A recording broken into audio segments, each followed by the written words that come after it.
Hey gang, fellow YouTuber ROMSreviews sent in this little challenge to me to do a little video on some of the obscure or maybe not very well known horror movies that my beautiful wife Sarah and I have in our collection. And it was kind of hard to pick out 11 horror movies that we have in our collection that well, as far as obscure, that wasn't too hard, but ones that may not be very well known, that was a little bit tough. But hopefully by the end of this video, maybe you guys might go out and pick up some of these horror movies if you don't have them already, and definitely give them a check out or see them on Netflix or something like that before you go out and buy. So we're going to start things off with the Midnight Horror zombie movie collection, which has a lot of them on here that are really, really good. Of course, Night of the Living Dead, my all-time favorite zombie horror movie. And, of course, we have, let's see, Last of the Living, a very funny, very, very well good zombie horror comedy. Just unbelievably good. Grave Mistake. Didn't like it too much. Thought it was just kind of, badly acted and everything like that. It just seemed like a real bore. It was something that put Sarah and I to sleep. So yeah. I Am Omega is basically a knockoff. It's an Asylum knockoff of I Am Legend. But to tell you the truth, I liked I Am Omega way better than I did I Am Legend. Zombie Dearest, very, very strange horror comedy right there, but very enjoyable too. And Hide and Creep from the Asylum, another pretty strange zombie comedy, but pretty good too. Another one. This is one that I read about in a DVD mag a few years ago, and they described it basically as sort of like a ghost movie. But I was still curious about it because I'm not really much into ghost movies. But I was curious to see if this one was going to be any good or not, and they had it for $5 at Walmart, so I said, why not? And of course, the Rest Stop double feature, which both of them were really, really, really good. Good endings. Unbelievable gore. The first one had some really tense scenes in it, kind of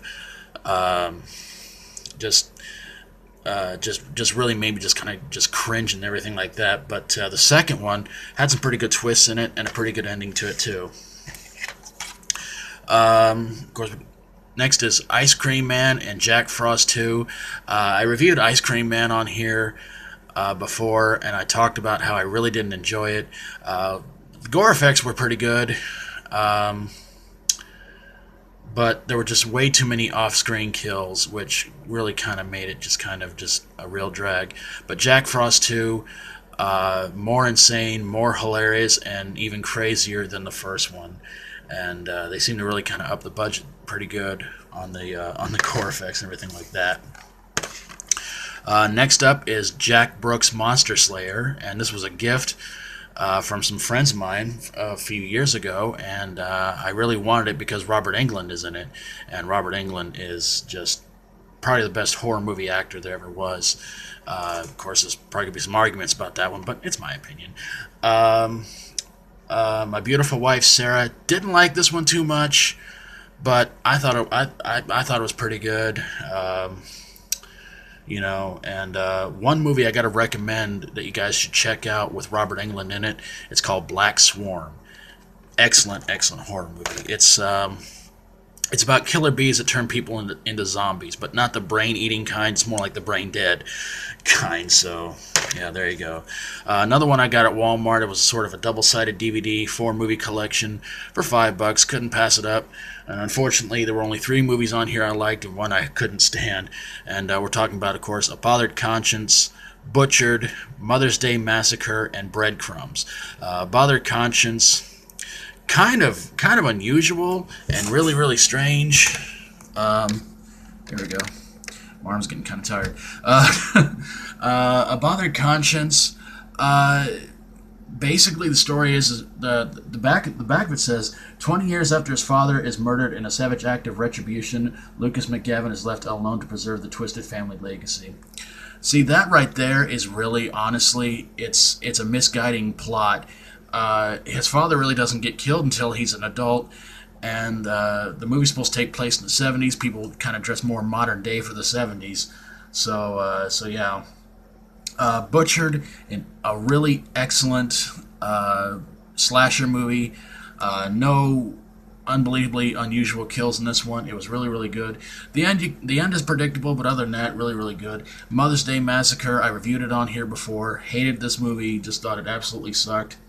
Breadcrumbs are basically about a brother and sister that are almost childlike, but they're almost like young adults, and they just do some unbelievably brutal stuff to these people that are filming a movie out in the middle of a forest. So, you should learn right there. If you're ever going to do anything in a forest, don't.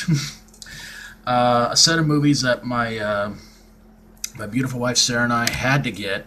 The first one I bought from Walmart a few years ago when they were having a Halloween sale, and when she saw it, she just said we have to see the other two. And of course, I'm talking about the Hatchet trilogy. Some people didn't like these movies, but we both enjoyed them. I can't say, I don't know if there was one we liked more than the other, but we really liked Hatchet. Unbelievably good movie. Of course, the only thing she didn't like about 1 and 2 is Tony Todd's in it, and she's like deathly afraid of Tony Todd. But of course, here's part 2. Danielle Harris takes over the role of Mary Beth in this one because the woman who played Mary Beth in the first one apparently didn't want to come back for the sequel. So I'm thinking, well, okay. The one thing that kind of bothered me about Danielle Harris in this movie is that she couldn't seem to keep her accent going really well.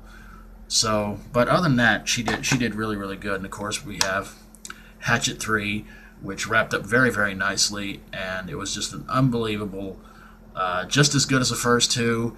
Sid Haig from so many different horror movies is in this one. He makes a cameo, and he just raises the stakes, and he's just so hilarious in this one. It's a cameo. He's in it for maybe 5 minutes or so, but just unbelievable.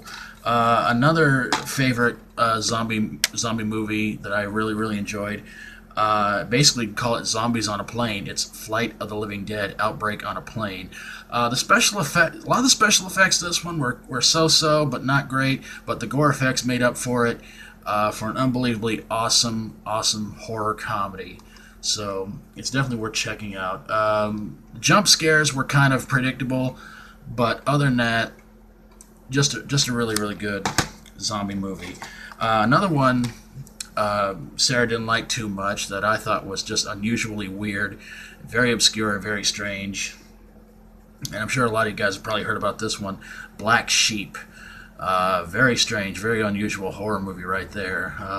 Especially about the last 15-20 minutes of it. It got really, really weird and had an unbelievably pre-ending that just made me just cringe and just thought like, oh dear God. But the last one is definitely one that we both agreed on, and this could quite possibly be the best anthology horror movie of all time. If you guys have not seen this, you should. I saw this on Netflix a few years ago. One night, Sarah and I sat down, we watched it, and she enjoyed it, and it is a highly praised movie. But it is definitely a movie that I don't think either one of us would ever try to give away, or anything like that. And it's, of course, Trick or Treat. This is a movie that it's a big time high recommendation to go out and check out. Don't rent it, buy it, because if you rent it, you're going to kick yourself that you don't own it. It's really that good. It's really amazing, and it's just unbelievably awesome. So there you pretty much have it, folks. 11 obscure or somewhat not very well known horror movies in our collection. So thanks to ROMSreviews for sending out the challenge. I'm gonna try and send it out to 3 different people real quick. I think I'll send the challenge out to, and this is for horror movies that are either you think are obscure or maybe some people may not know about these that are in your collection. So I'm going to go with, let's try, first off, Blu-ray Evan. Send one out to you, so there you go, dude. Matt Angel, definitely want to send one out to him. Send out a little challenge to him, too. Let me see. Jose M. Garcia, if you ever see this video, and if you have any horror movies that are obscure and maybe not very well known by most people, if you want to send out a little, make a little video on that, please do, man. Alright, well guys, I hope you enjoyed this video, and so until next time, stay strong and rock on.